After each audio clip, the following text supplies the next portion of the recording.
Welcome back and welcome to Section 2. In Section 2, we're going to talk about security on AWS. So let's take a look at what we're going to learn in this section. First of all, we're going to take a look at how we can protect our information on the AWS cloud, particularly focusing in on encryption at rest and in transit. Next, we're going to take a look at confidentiality and how we protect the privacy of our data. Next, we'll move on to looking at integrity, and that means both the integrity of data and your system, before moving on to look at user management, how we can manage users, privileges, and permissions, and lastly, how we detect exceptions in our cloud system, so looking at detecting and preventing intrusions. So let's get started. Welcome to video 1, Protecting Information. In this video, we're going to take a look at the techniques and tools available to us on the AWS cloud for protecting our sensitive information. So, how do we protect private information on shared infrastructure? Well, this is a very common problem and perhaps the number one concern that enterprises have when they think about moving applications and data to the public cloud. You'll often hear people say things like, we can't use the cloud because we have private data, or we can't use the cloud because it's shared infrastructure, or perhaps we have extra sensitive information, PII data, customer credit card information, health data, this sort of thing. Well, Amazon are well aware of these concerns, and they've built mechanisms into their cloud services to allow them to alleviate these concerns and protect your data. And here are 3 key controls or 3 key technologies. Firstly, we have virtual private clouds, a virtual networking technology that allows you to create essentially your own secure data center within the AWS data center that you're using. And we're going to talk a little bit about this later. And we also have access control, so user and privilege management, key sharing, password management, Active Directory integration, and this sort of thing. Something we're also going to cover later. And we've got encryption, and that's going to be the main focus of this video. So let's start with a quote from perhaps my favorite technologist, Werner Vogels. Werner is the CTO of Amazon.com and really one of the main proponents and main designers behind AWS. And a few years ago, he said, it's absolute good security hygiene to at least encrypt personally identifiable information as well as critical business data. But if you're really smart, you just encrypt everything. Now, the reason Werner said this is because if you're focusing specifically on encrypting only personally identifiable information and critical business data, you're making a conscious decision not to encrypt something else. Now, that's all well and good if you can very specifically and very accurately identify what is the personally identifiable information and critical business data you have in your systems, but chances are that's not an easy task. Within a given database, you probably will have some critical business information, but you might also have some public open source information that you perhaps would say you don't need to encrypt. So Werner's take on this is, well, it's actually easier just to say we're going to encrypt everything, end to end, everywhere, all the time, rather than picking and choosing, or cherry picking if you like, the components that we will encrypt and those that we won't. And the reason for that really is chances are you're probably going to make a mistake, you'll end up with some data that should be encrypted that's not, and then really you've just defeated the whole point of encrypting anything at all. So if you're really smart, just encrypt everything. And that means encrypting everything, everywhere, all the time. Predominantly in transit, so that means between 2 network endpoints, between 2 services, anything that goes over the internet. Whenever an EC2 instance talks to another EC2 instance, the data should be encrypted when it's during that communication flow.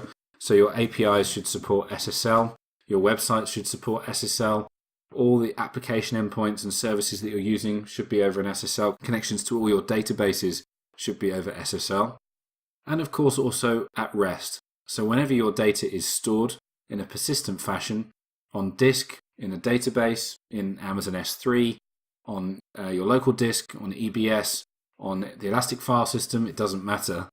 It should always be encrypted. So when we say encrypt everything everywhere, we mean not only when you store it, but also when you load it, and when you send it, and when you communicate with it.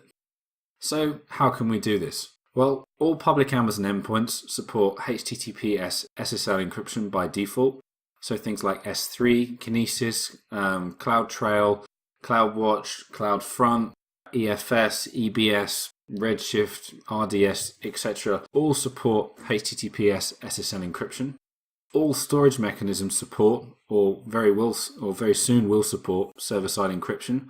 The notable omission here is DynamoDB, but that's something that Amazon planned to fix at the end of 2017. And the nice thing is, in most cases, you just literally need to tick box enable it. So by default, Amazon will encrypt your data, if you want them to, using Amazon-generated keys. Now, that's fine for most casual users, but for enterprises, normally they want to supply their own encryption keys with their own encryption key rotation policies. And you can do this as well on AWS.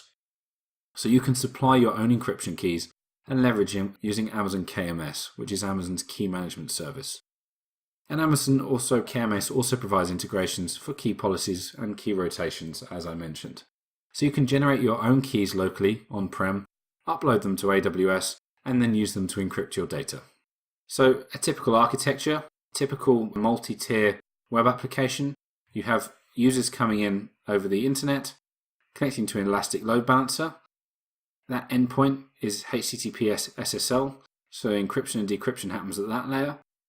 ELB communicates over an SSL socket to your EC2 instance, which communicates to another ELB over an SSL socket to your app server in the backend, is also over SSL, and then that will also communicate over an SSL connection to your database.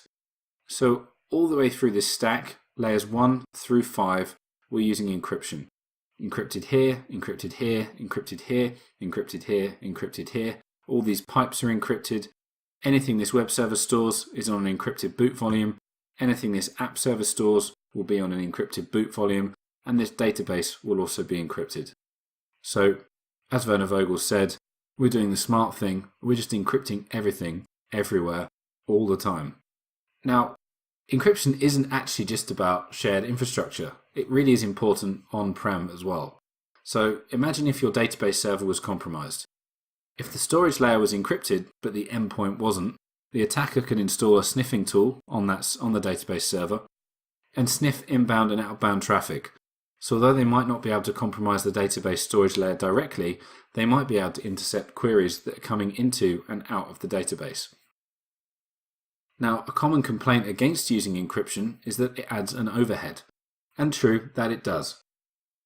If every endpoint is encrypted, you have the CPU overhead of encrypting and decrypting the data as it flows in and out of your system. But the reality is, with modern day hardware, that overhead is almost zero. Modern Intel processors are optimized for these sort of encryption and decryption operations. Modern software knows how to leverage the hardware optimizations on those processors, and the overhead is almost zero. Now, modern applications usually have lots of tiers. So if you're not encrypting your communication endpoints, your attack surface is actually quite large. So encrypting all of these endpoints end-to-end ensures you're protecting that. So you've got a couple of options for encryption on AWS. Firstly, we have client-side encryption. So you just encrypt everything yourself. So if you're writing Amazon S3, you encrypt on your server and you write those encrypted files to S3. You have server-side encryption, the let Amazon do it for you approach. Amazon generate the keys and manage them for you. We have the key management approach, which is what most enterprises are likely to use. So you upload your own keys to KMS, or you have the option of using something called a Cloud HSM. Now, a Cloud HSM, or Hardware Security Module, is a dedicated physical device that only you can access. So it's a dedicated piece of kit in the AWS data center that you're working with that only you have access to. And that HSM is used to control access to the keys and operations on them. Now, it is very expensive. It can add a huge amount of money to your end of month bill. And on top of that, you have to write your own programmatic integrations with Cloud HSM. So HSM is very, very useful if you have data that needs to be kept at a very high level of security. You have very, very strong audit controls over that data, but for most use cases, it's not required.